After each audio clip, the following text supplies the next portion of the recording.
As you can see, I have all kinds of videos on here. I hope you like them, find them informational, enlightening, and maybe entertaining. Please subscribe to my channel.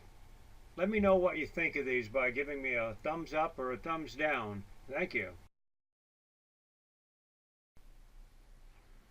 Well, it started out with a need, then the idea, then I rounded up all the parts I could find laying around the house. I cut the front of one of the drawers off of this toolbox, and then I also cut off about 4 inches of the toolbox because it was too tall. I made a spacer to go in between the drawer face that I cut off and the lift up lid on the bottom of the toolbox. I put them together and set them in place, and it all fit. I riveted on the bottom after cutting off the middle of it. Then I took the drawer that I had cut the face off of and just set it inside the bottom of the toolbox. Put some spacers on each side because I needed that for what I was going to put inside it so it wouldn't slide around.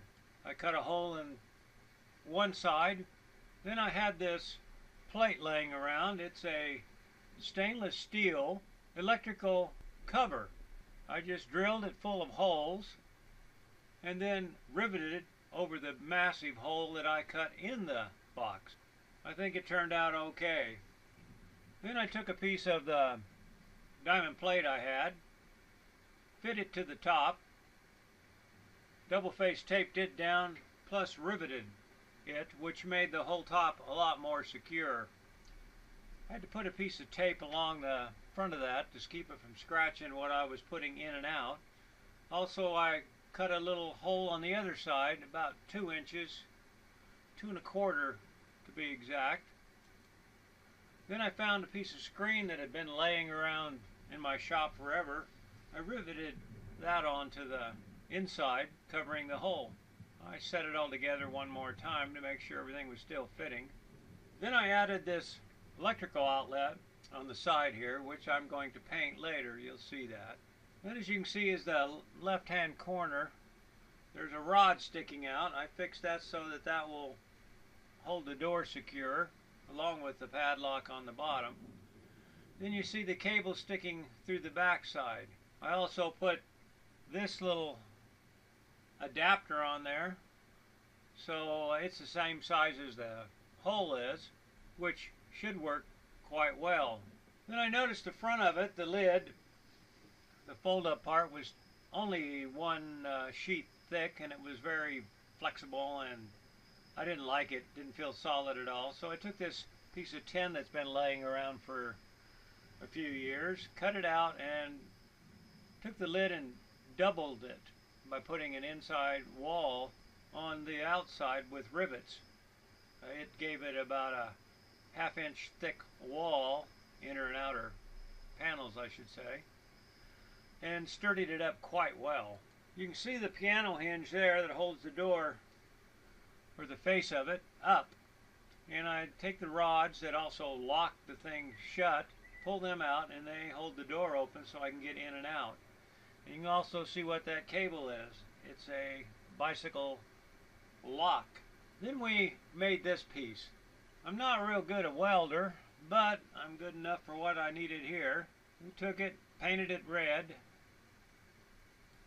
and then applied it to the bottom of the toolbox, notching out for different things. Run the bolts down through the whole thing, the bottom plate, the floor, and the shelf, and the drawer inside.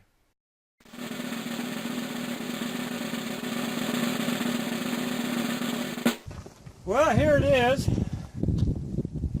This is where it goes.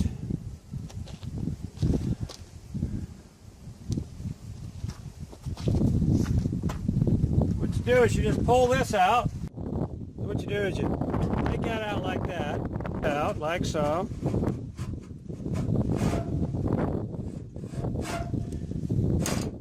Lay it up here, then you can open up the door.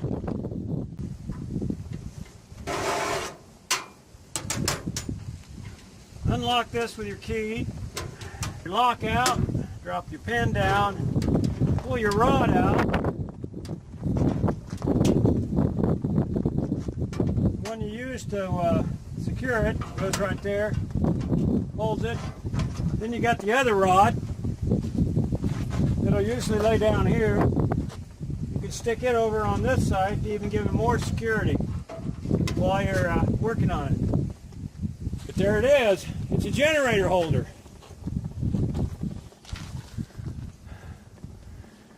So now all I got to do is run my electrical.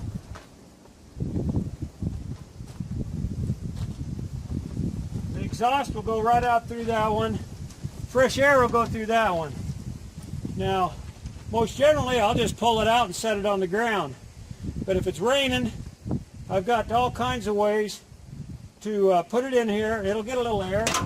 But another thing you do is just take this, we'll go like this, slide this back through here, like so. That keeps that open enough there that it won't, it'll give it plenty of air circulation. Or I can put it all the way up, like I just had it.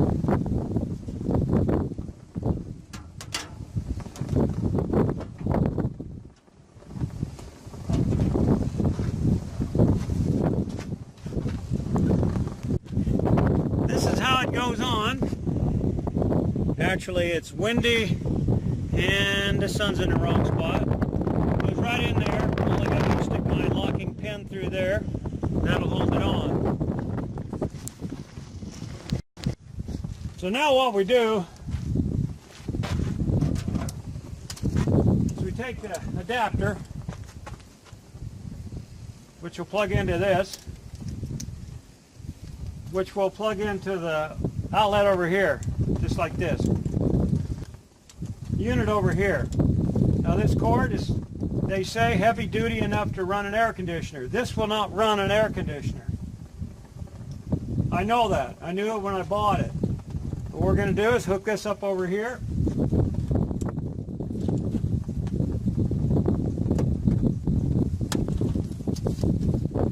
Now that that's plugged in over there, all I got to do is take this cord and feed it through here.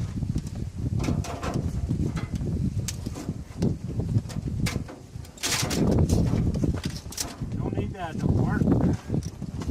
And then turn this, plug that in right there. It'll run down in here just like that. And out and over to here. So I'm going to fire this thing up now. Turn it on. Turn everything else on. Up here you can see the lock.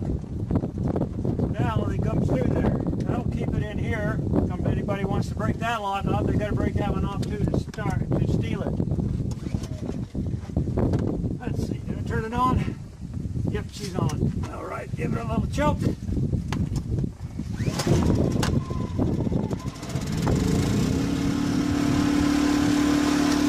Okay, we're running. The idle's down automatically. Now I plug this here. Apparently I'm not doing any drawing of electricity at all because it didn't rev up. But that's it. I think it's going to work out great. Let's go turn a light on, see what happens, see if it revs up.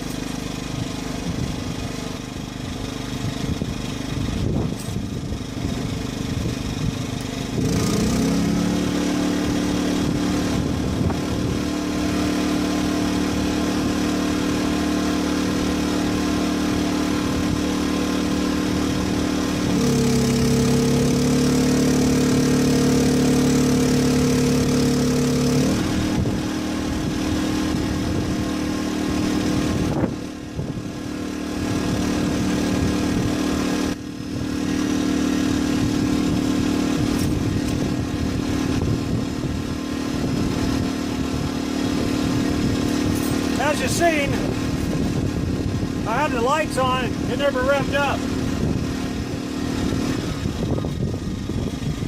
So that was pretty good, but when I turned on the electric water heater, then I had to come out here and rev this up a bit so it would put out the maximum power needed. But it looks like it's going to work great. So I'm going to button it up. Call it done. I do have to put my pin in the back there yet. Yep, the exhaust is going right on like it should. Of course, some of it will circulate around in there too, but that's why it's got plenty of air venting. Yep, shooting the exhaust out right there. Works great.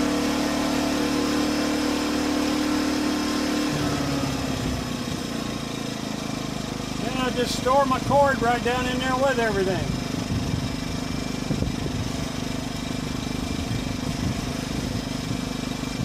Put the cord right down in here.